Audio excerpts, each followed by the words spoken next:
When I entered this world, my mom was a geography and math teacher, and my dad was a newspaper editor.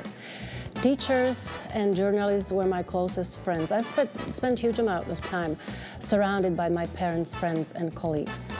But those newspapers' offices, they left very deep trace in my mind. I still can smell the print.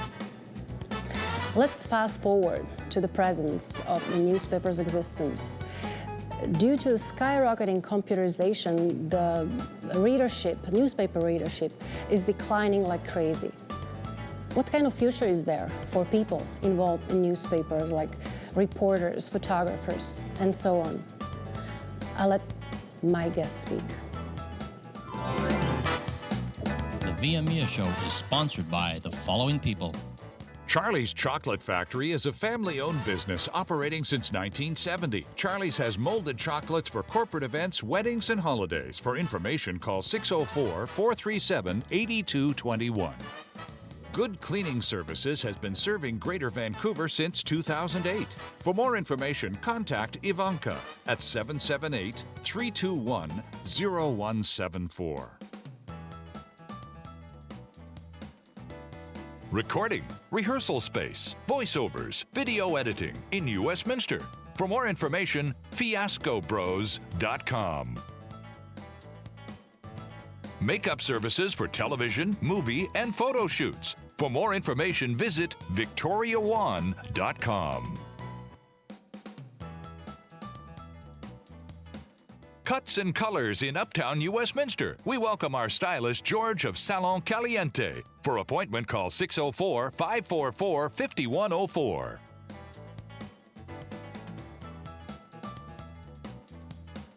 Private investigations, security and alarm systems since 1972. For more information, call 604-251-2121.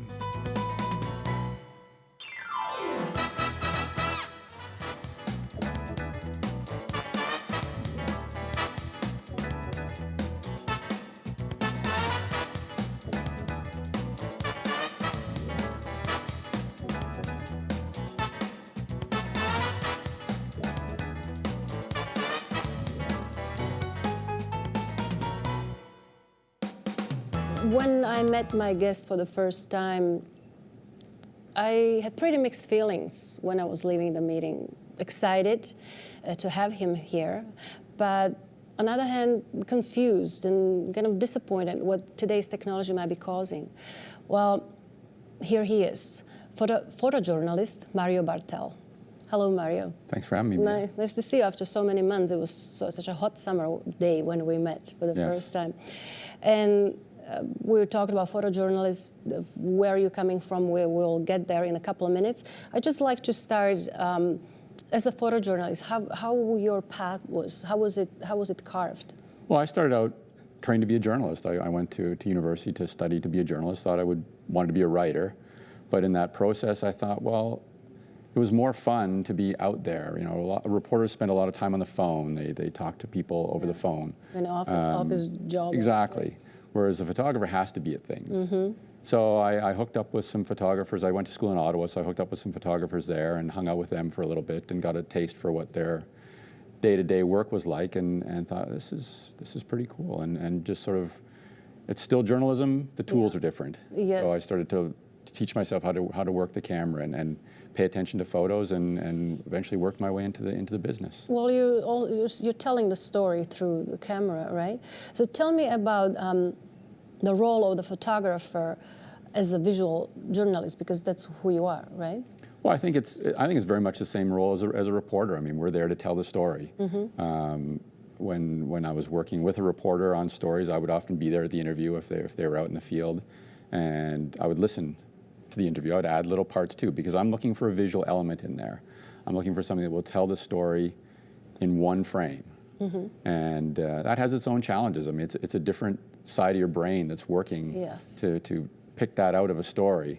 And you know, when you're working with a reporter, you often have a good relationship going on that you play off each other. The reporter's looking for certain facts, certain information that will help them write the story. I'm looking for certain facts, certain information that are going to help me come up with how will I tell this story visually. And hopefully the two merge when the reporter gains something from that aspect of it, because they can now have some color to it or have a better understanding of the subject. And when I'm listening to what they're talking about, I'm getting an understanding for where the story's going. So that sort of colors what I want to do with the photo as well. So there's a photographer and a reporter in you, both Yes. these elements. Is the photographer prevails? Do you think it's more? Well, I spent the majority of my career working as a photographer. Right? I didn't have to worry about writing stories. As the industry has changed and newsrooms have gotten smaller, there's more demand on everybody who's left behind to dip into their skill set and do more things with the tools that they have. So given that I was trained as a journalist, I'm a writer as well. I didn't do it on any great capacity through my career, but I kept my finger in it. And as time went on and the industry contracted, I started doing that more and more. So that essentially I was doing both jobs. Yeah. Well, Mario Bartel is be able to be found and followed, I would say, through Twitter at ex-NewsLeader photo. And why Eggs and why NewsLeader? Maybe we can start to talk about it now, because you were involved almost for 25 years with a certain paper. Yeah, in between the time when you approached me last summer and today, my story changed. I was employed for 24 and a half years out in the suburbs of Vancouver, part of a chain of community papers. And on October 2nd, exactly a month ago today, we published our last edition. Our paper had been around for 26 years, serving the communities of Burnaby and New West. I'd been there for 24 and a half years, so almost since the beginning of the paper. And we'd undergone some ownership changes over the years, and the most recent last spring. And with the nature of the industry being the way it was, the way it is, and the way it's going, it's very difficult for some of these companies to keep going with newspapers. It's really sad, because when I spoke with you first time, we decided we're going to be talking with you as a photojournalist of the NewsLeader, and you're sitting here with me a few months later, and you're not part of it because unfortunately your career had to face its demise, and then the newspaper is not in existence anymore. And too bad, because it was at our door. So I'm familiar with the paper. And do you think that a lot of people involved in newspapers lost their jobs now these days? It's pretty startling. I'm part of a rather large crowd these days. I found some numbers this morning.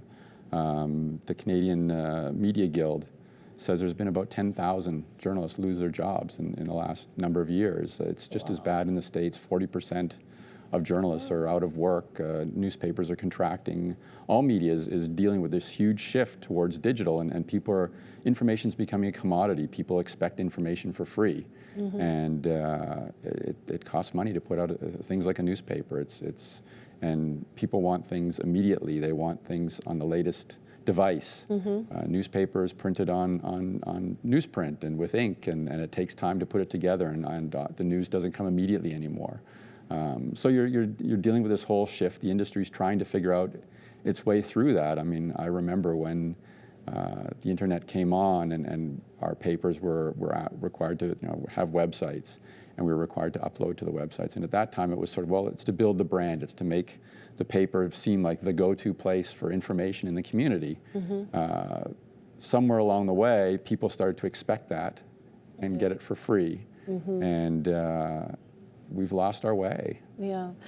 When I talked to you, you kind of sensed where things are going, the directions, but it didn't seem that you thought it's going to be that soon. Well, the main idea in the newspaper business was the smaller papers were ones that were safer. They had less pressure on them. The staffs are smaller. Their advertising is more local oriented, and the readership is very loyal. It's because the small papers in the suburbs that serve smaller communities, that's really the only venue for information for people in the community. I mean, the Vancouver TV stations don't go out to New Westminster or Burnaby very often. They don't go to Coquitlam, they don't go to Maple Ridge. Even the daily papers, they used to come out there all the time. They used to have bureaus out in the suburbs. They can't afford that luxury anymore. So if you want to find out what's going on down your street, around the block, down at City Hall, on the soccer pitch, you go to the local newspaper. And that was always felt in our business to be the buffer. for what's going on in the industry. Yeah. But the reality is that a lot of the advertising comes from national clients, and they're looking for other ways to get their message out, and papers are falling by the wayside. But that's why the many communities, they're left with very fewer options with the paper, and it seems like soon there's not going to be any. Well, that's sort of the danger. Is you know, how far does this go? Nobody really knows. I mean, and that's rather frightening. I mean, for someone who's been in that industry for my entire professional career, it's sad. You know, I love newspapers. I still remember when I was a kid, running for the door when the Hamilton Spectator got delivered, and grabbing it so I could get the color comics before my dad would, and reading those, because there was something about reading the newspaper You're fresh. holding it, right? And you held it, you got to look through it, you got to see the photos and read the stories and spend time with them. And a whole generation is losing that now. And we don't know what that means. We don't know if we're going to wake up one morning and suddenly we don't know what's going on down the street. Suddenly we don't know what's going on at City Hall, because there's nothing around yet to fill the vacuum as the traditional, the legacy media contract or even disappear. Well, the readers now have a lot of options where they can find information available to them, right, on different sources, and everybody's spending time at computer. And I think they can find the same thing what they can find in the newspaper, but you're right. Even if there is pictures of somebody or article about somebody, you're holding it in your hands. It has more value. Oh, absolutely. I mean, you know, when I would shoot a youth soccer game, for instance, inevitably when I went over to the coach to get some names, the kids would crowd around and they would ask who I was working for or what I was doing there, and I'd say, oh, I'm from the local paper. They say, oh, did you get my picture in the newspaper? They don't ever say, oh, is my picture going to be on your website? Exactly. Because the newspaper's tangible. Their parents can cut that out. They can put it on the fridge. They can send it to grandma across the country. There's something real in that, and I think that's what the scary thing about where our industry is how our industry is dealing or not dealing with the internet is it doesn't have that same kind of permanence when it's online. Well, the newspapers, large or small, they are paying for the devaluation, what's happening. But I see that there's not only readers, but there are also advertisers. They're affected as well. Yeah, you know, they're looking for new ways to get their message across too. I mean, it's difficult because we're being bombarded all the time with information. We're being bombarded all the time with imagery, and to stand out from that is a real challenge. I mean, it used to be that the idea of newspapers was you open up the newspaper, you went through it, there was stuff of value there for you to read about your community, and along the way you would see the advertisements, and if something caught your eye, you would look at that too, and perhaps clip a coupon or make note of a sale going on at a store. Now when you go on a website, you're also bombarded with dozens of ads and pop-ups and little video ads that play, and it's almost, at times it becomes too much to deal with, and you just kind of start to tune it out. Well, we have more to talk to Mario Bartel, and it's going to happen right after this break. The VIAMIA show is sponsored by the following people. Charlie's Chocolate Factory is a family-owned business operating since 1970. Charlie's has molded chocolates for corporate events, weddings, and holidays. For information, call 604-437-8221. Good Cleaning Services has been serving Greater Vancouver since 2008. For more information, contact Ivanka at 778-321-0174. Recording, rehearsal space, voiceovers, video editing in New Westminster. For more information, fiascobros.com. Makeup services for television, movie, and photo shoots. For more information, visit victoriawan.com. Cuts and colors in Uptown New Westminster. We welcome our stylist, George of Salon Caliente. For appointment, call 604-544-5104.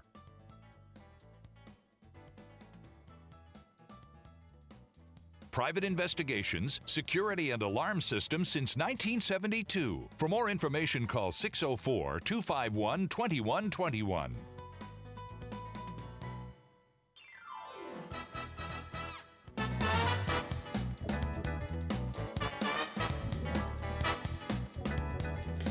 So we are back with Mario Bartel, photojournalist. we were talking about the paper you were involved for a long time, NewsLeader, and the question would be, I'd really like to know, what was the most enjoyable part of being part of the paper? You got to wake up every morning and ask yourself, what's new? Okay. What's different? What's going on? And you're given license to, as a photographer, you spend a lot of time in your car. You're not in the office a whole lot. You sort of check in the morning and see what sort of assignments are there or what's going on. At a paper our size, I had to generate a lot of stories on my own, a lot of photo ideas. And my goal every day was to make the editor's job easier, to put the paper together, to make it look good. And so you sort of woke up and thought, yeah, what's new? What's happening today? Sometimes it was easy. It was a snowstorm, so that's what's new. You would have to get out and drive through the snow and find interesting snow photos. Other days it was more difficult. It was maybe the 6th nice day in a row and you really can't go out and do a nice weather photo. So it could be really challenging for you. Every day was different. It is, yeah. I mean, it's a great job. It's a great line of work, and you're out there, you meet a lot of interesting people that you would otherwise never get to meet. You would never even know about them. And I mean, that's part of the fun aspect of that job, is you now get to tell people about them, and they learn something about their community. They become a little more connected to their community. Yeah. Well, I know you spend a lot of time out, like you said, that you're searching for things, the news and events, and you take pictures of and write stories. So you were not in your office all the time, but you combined it. You did both. And I know that people envy you that you can be outside, but I know there were days that people rather be inside when it's pouring rain and stuff. So you didn't matter to you what weather conditions are. No, you were out there all the time when you needed to be. Absolutely, that's the news doesn't take a holiday. And in fact, it's usually when the weather's the worst. I mean, when we had the big windstorm about 6 weeks ago or 2 months ago. It was a Saturday afternoon, and I was out shooting Aussie rules football at Burnaby Lake, and sirens were wailing all over town, and the wind was blowing. And when I finished shooting the game, I thought, well, I better find out what all this is about. And of course, now we used to have scanners. We could monitor the police and fire frequencies. That's no longer. They're all digitally serviced, and the equipment's really expensive. So you get on your cell phone and you check Twitter, and you sort of know the words to search for, and you find out where things were happening. And sure enough, there were big trees down all over town. So I just started driving and finding those images and those stories. See, the time when people rather be inside, you were outside. You were in that, And you were reading something. You were talking to me about something during the break. It was interesting. Can you say that? Well, I remember the story when it came out in the spring. Forbes magazine does an annual ranking of the best and worst jobs in America. Okay. And usually it's like lumberjack is one of the worst jobs. It's dangerous. This year, journalist was the worst job. I mean, they rank it for a number of things: what the physical labor, the mental task, the job prospects, and how the field is for staying employed. And this year, journalist was the worst ranked job, and photojournalist was the 6th worst ranked job. So I've managed to hit both of those in 1 year. That would be the last thing I would think, but I think that's what it was, that they were looking at it, that how easy or difficult it is to keep that job. Maybe the prospects are pretty grim these days. Yeah. Well, I don't want to really ask a question like any hope for getting things better. Okay, so how about, is there a way that, or you think that it can happen, that newspapers will reinvent themselves and maybe become relevant again to the readers and advertisers? I sure hope so. I think the need for storytelling is more important now than it ever has been. I mean, that's how we stay connected to each other when there's so much technology. Maintaining a human connection by hearing other people's stories, learning about what's going on in your community is really important. I think what the challenge for the industry is how to do that in a way that makes sense for them financially. Newspapers used to be a license to print money. I mean, it was a profit machine. The expectations have to change, and companies have to be courageous to come to grips with that, and they have to take some chances on technology. There's some papers have gone into tablets, and others have tried that and are pulling back. But it's very much an ongoing experiment that nobody really knows where it's going to lead or what's going to be the golden moment where, yes, we've hit upon something that people can relate to, that they love spending time with, that does earn money for the company. And no one knows if that even exists. Do you think that the digital revolution had something to do with this transformation? Was it a stepping stone into what we are facing now? Oh, for sure. I mean, digital has made everything accessible. And when things become more accessible, their value tends to go down. Yeah. And information now we come to expect it. We come to be able to pick up our cell phones at any moment and see what's going on. And what we lose sight of is it costs money to get that information into that phone. Someone has to gather that story. Someone has to gather those images, take those images, and that cost, that requires an investment on the people who are, on the companies who are producing those images, those stories in the first place. And that investment requires support from advertisers, and you know, it's a chain all the way along. All the pieces have to work, but some of the pieces are having problems right now. And until that all gets sorted out, we don't know where it's going to go. So we still don't know if there's what kind of, well, there are pros and cons to everything. Technology. A lot of people are getting intimidated. What's happening? What's going to happen in their line of work and stuff, and definitely hit you as well. But we are talking to Mario BARTEL, a photojournalist, and that would be a shame if I brought a great photographer here and not to share the pictures or images he's been taking throughout his career. And I think that would be a good time to share them now. And maybe if you can help with some your description. This is from the annual Burnaby Blues Fest, annual July event. And yeah, I just love the way this guy's hair was obscuring his face. It's a fun photo. You know, when you're shooting someone up on a stage, it's generally a person with a microphone, but to get a moment that's a little bit unique is pretty rare. It is.